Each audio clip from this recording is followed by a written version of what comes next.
मैंने इनकी मदद नहीं की तो इन्होंने मुझे बोलर से कनेक्ट करके जेल भेज दिया।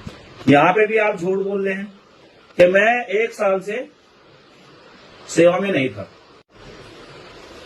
सभी साथियों को मेरा क्रांतिकारी जय भीम, जय संविधान। साथियों, आईजी मैम का जो बयान आया है कि सिपाही 28 जून से एब्सेंट था। हाँ, मैं 28 जून से एब्सेंट था क्योंकि मैं ईएल छुट्टी लेकर के आया था और इमरजेंसी लीव लेकर के आया था। मेरे बच्चे का स्वास्थ्य खराब था। मेरी जब वापसी थी 28 जून को, तो मैंने अपने आला अधिकारियों को सूचना दे दी थी कि साहब मेरे बच्चे की तबीयत खराब है, आप मुझे छुट्टी दे दें। उन्होंने कहा कि एब्सेंट हो जाओ, हम आपके जो एब्सेंट का पीरियड रहेगा उसको ईएल में तब्दील कर देंगे।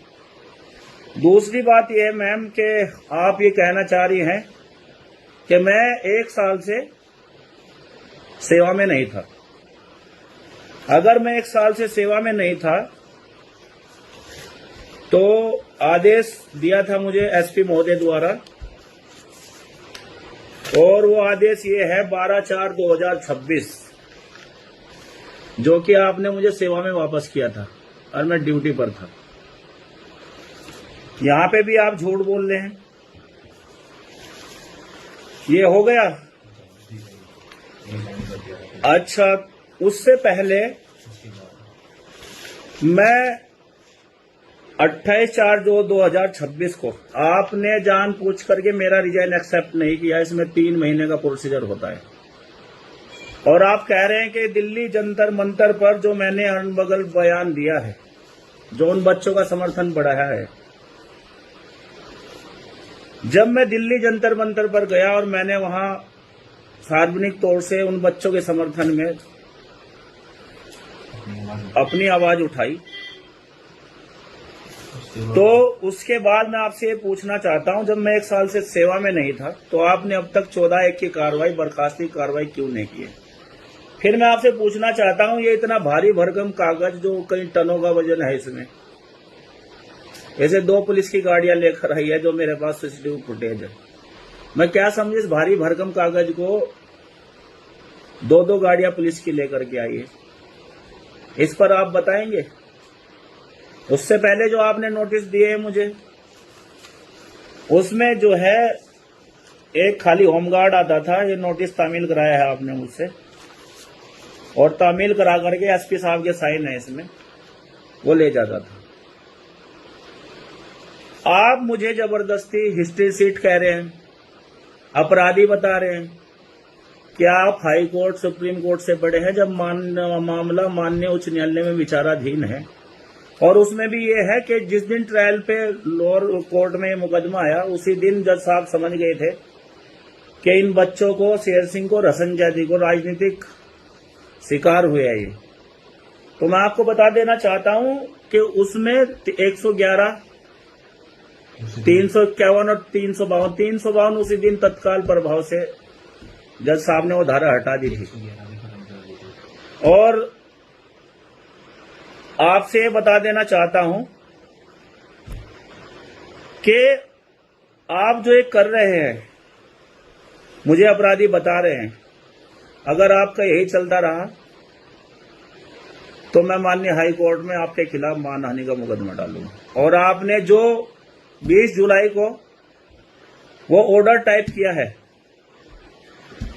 उसकी भी फोरेंसिक जांच मैं माननीय उच्च न्यायालय से रीड डालूंगा कि करें, और ये बताए कि क्या 20 तारीख में ही वो टाइप को सस्पेंड हुआ है कि बैक डेट से आपने मुझे सस्पेंड किया है। एक, अगर आपको ये गलत फहमी है कि मेरे ऊपर मुकदमे लगा करके दबाव बनाना चाहते हैं कि मैं घर बैठ जाऊं, समाज सेवा ना करूं, तो मैं अपने कांग्रेस भाइयों को भी ये दिखाना चाहता हूं कि मैं अपनी संपत्ति की जांच चाहता हूं। और ये ऐसे अधिकारी आप भेज दीजिए मेरे घर, ईडी, सीबीआई, जो कुछ भी है, मेरी जांच करे, राज्य सरकार करे, केंद्र सरकार करे, कोई दिक्कत नहीं। और ऐसे अधिकारियों की भी जांच हो जो अधिकारी मुझे अपराधी, हिस्ट्री सीटर बताने पे तुले हुए हैं। मैं उन भाइयों से कहना चाहता हूं कि जो मेरे साथ घटना घटी है, नौकरी मिलनी आज के आसान टाइम में आसान काम नहीं है, लेकिन जब देश को बचाने की बात हो, देश के युवाओं को बचाने की बात हो, तो आप लोग अपना जमीर जिंदा रख करके आइए, छोड़ दीजिए नौकरी। ये लोग मुझे कह रहे हैं कि आपके प्रवीण वाल्मीकि से, बोलर से संबंध है।